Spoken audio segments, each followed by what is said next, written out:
Welcome to MetalGodsTV with Mick The Beard. Here at Hammerfest, and it's Sacred Mother.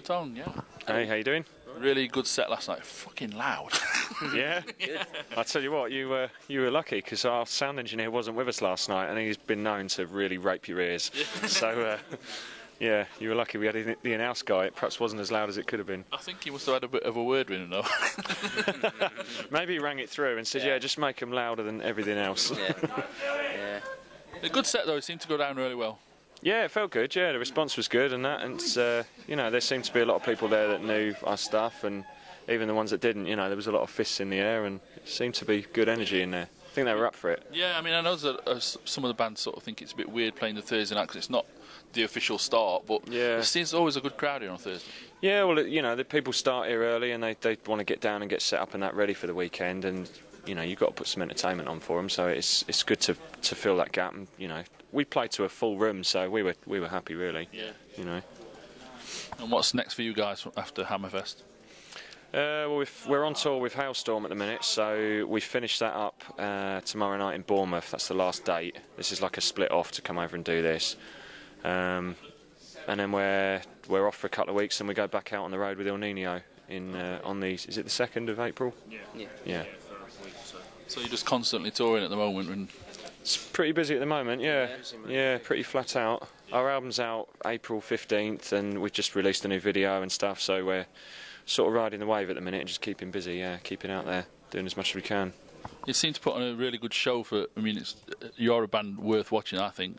I mean, you see some bands that just stand and play the instruments and walk off, but you guys put on a really good show. Thank you very much. Someone said to me last night that you guys look happy up there, and they were making comment that I smile a lot when I'm sort of singing, or you know, 1 minute I'm busting a rock pose and giving you dead eyes, but then I'll smile. And I think if you're not smiling, what's the point of doing the job? You know, I'm up there enjoying myself, playing songs that I've written and I love, and you know, I'm getting appreciation for it. It's, you know, it's the happiest place to be. So. Yeah, well, it shows. I mean, it shows with your stage show. It shows with your music. If you, like I say, if you enjoy it, then you put on a better show. Yeah, you do. Yeah, you got to relax into it and just do what you do, and you know, hopefully that comes across as a good show. Yeah. And then you sort of gone to your as you're writing. Does that do you do that on the road, or do you go in a room together and do all that? No, it doesn't happen on the road, very rarely. I mean, Andy will get ideas, I'm sure, on the road for riffs or whatever, but generally he'll go back to his home studio and he'll write demos, or he'll piece riffs together and send them over as completed tracks and say, what do you think of that? And sometimes they get chopped and changed about, don't they? Yeah, I'm not too precious with like stuff. I mean, I think that's probably the wrong way to start writing, is to have a riff and go, right, that's how it's going to be, it's not going to change, because that's sort of where arguments come in, you know. I mean, I'm not precious about anything I write, really. I just kind of write it and think, well, to me it sounds really cool, and just give it to these guys, and if they don't like it, then it gets thrown out, and if they do, then we, you know, sort of work on it further, kind of thing. But I think I've always got into writing demos as a full thing with drums and bass and everything, just because I've been in loads of situations in bands where I've stood in rehearsal rooms and go, oh, I've got this riff, but you know, someone will hear it different to what you're trying to, and it always takes a lot longer. If you just play them a track, like, and they can just listen to it like on their iPod. It's much easier to accept when it's a whole combination of, you know, it's got drums on it. You know, you can hear what to change as well when you hear it in its entirety, because you might hear bits that you think, no, actually I think that should do that there, but at least you've got a whole thing to sort of say, yeah, you could change that bit, change the drum beat behind. I like the riff, I just don't like the rhythm of the drums or whatever. Yeah, you know, anything like that, it just makes it a lot easier. But that's generally how it works. And then yeah, we do get in a room together and, you know, basically make it sound like us. So.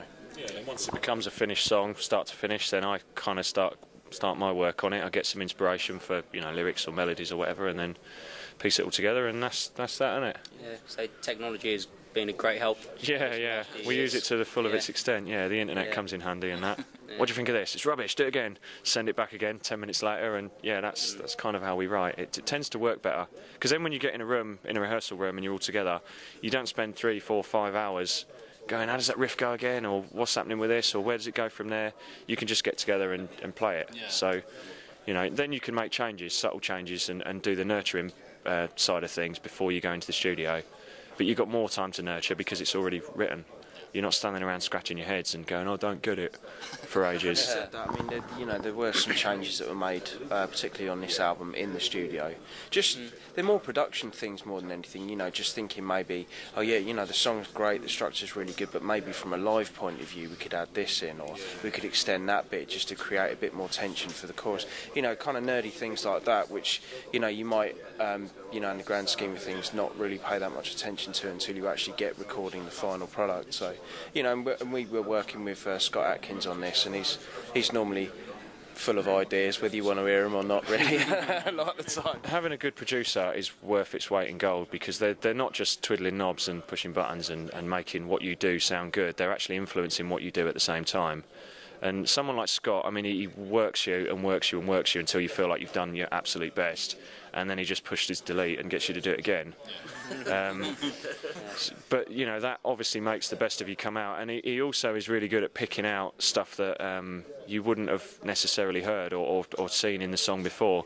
He'll change the odd line, he'll get rid of a word that the diction's not quite right on, and he'll change it for something else, or he'll advise you to change it, should I say. Same with riffing. If there's something that just isn't quite flowing the way it wants to for the listener's point of view, he'll pick up on it, whereas we won't, because we're internal. So yeah, I think if you don't have a good producer that can listen from an appreciative point of view, you're stuck on your own. And I definitely think it's worth its weight in gold.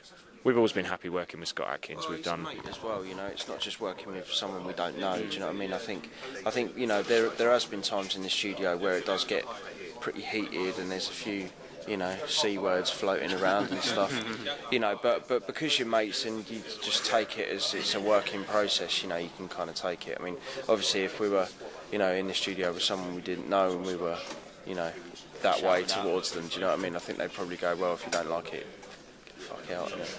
But no, I mean, you're all working towards the greater good. Yeah. There are certain times where we're really not sure about what he's saying, and he's saying, no, definitely you need to do this, and we're like, I'm not feeling it, man, I don't know. But then if you take a step back, like I'll go outside for a fag or whatever, and I can drum it into myself, Scott is normally right, so just do it. And to be fair to him, he always is, because if I come in with a fresh head, do it again, just do what he says, just to see what it sounds like, it's always better. So... Well, that's the thing. I think it's a bit of give and take in a band. So if someone suggests something, rather than just say no, it's going to be a rubbish idea, just do it. Because then quite often when you can sit back and actually listen to an idea, you can then be more objective about it, rather than get a preconceived idea of what it's going to be like and then throw it out before it's even been laid down.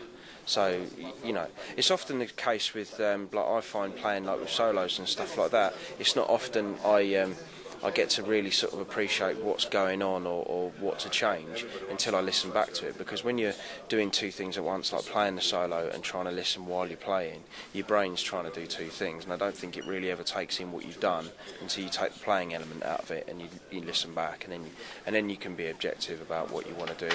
And I mean, with the vocals and stuff, Scott was he was drilling me into the floor over like solos and stuff, but he knows how to coax the best out of you, because I think if I was just going to sit at home and do some of this stuff, it would be fairly similar to a lot of stuff that I've done before, but he's always trying to coax something out of me that is maybe different to what I've done before, So it's good. It works to get the best out of you, definitely. The same with Lee as well. I mean, when he finished tracking the drums, I mean, he had blisters on his hands, like. Yeah. I mean, points where you just think, I might just give up. I might just sell my drums. I'll go and work in an office. That'll do. Yeah. But no matter how good a take you've done, it always feels like it's not good enough, doesn't it? Like I say, you feel like you've done the take of your life, and then he stops the tape, and you're looking through the glass at him, waiting for a comment, and all you see is the back of his head for like 20 seconds. He just sits there, like he's obviously considering what he's going to say to you, or how to say that was shit. Do it again. And then quite often he doesn't say anything. You're looking at the back of his head, feeling real pumped. Yeah, that was a really good take. Staring at the back of his head, and then he just pushes delete and starts you again. You're like, what, am I doing it again then? He don't even say nothing because he's fed up with telling you your shit. All of a sudden the click will start again. You go, right, I'm off again. Yeah. But when you get the one, you know it, because he stands up out of his chair and he's like, fucking hell, that was amazing, that's the one, And if he's feeling it and he's getting something off it like that, it might have felt shit in your ears, but if he's hearing it in the studio and he's happy with it, you just trust him. Well, it ain't just about getting a tape that's got no mistakes. It's about getting a tape that's got a performance in it. You know, it's got a vibe to it. So. And are you guys here for the rest of the weekend, or just here for till tomorrow or something? No, well, as I said, we play Bournemouth tomorrow, so we've got to leave. We're going to leave here later on today. Probably going to see a bit of the evening in and then head off, because the drive from here to Bournemouth is pretty treacherous. Yeah. So and we've got to be there at like 2 for sound check and for loading, should I say? So I think we're going to leave here later on, do a bit of a halfway house drive, and then head down there in the morning. So we're not going to see the rest of the day out, but we'll see some of it. And how can people find you guys? I mean, you've got Facebook and get on Facebook or Twitter. We've got sacred.mother.com. You can get everything from there. It's got a link to our merch store and everything else.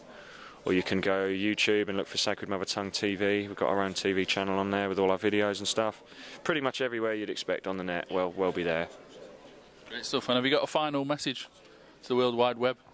Album's out April 15th. Please buy it or download it and spread the word. Great stuff. Thanks, guys. Thank you very much. Thanks, man. No worries. Cheers. Cheers, mate. Thanks very much. May God have mercy on your soul.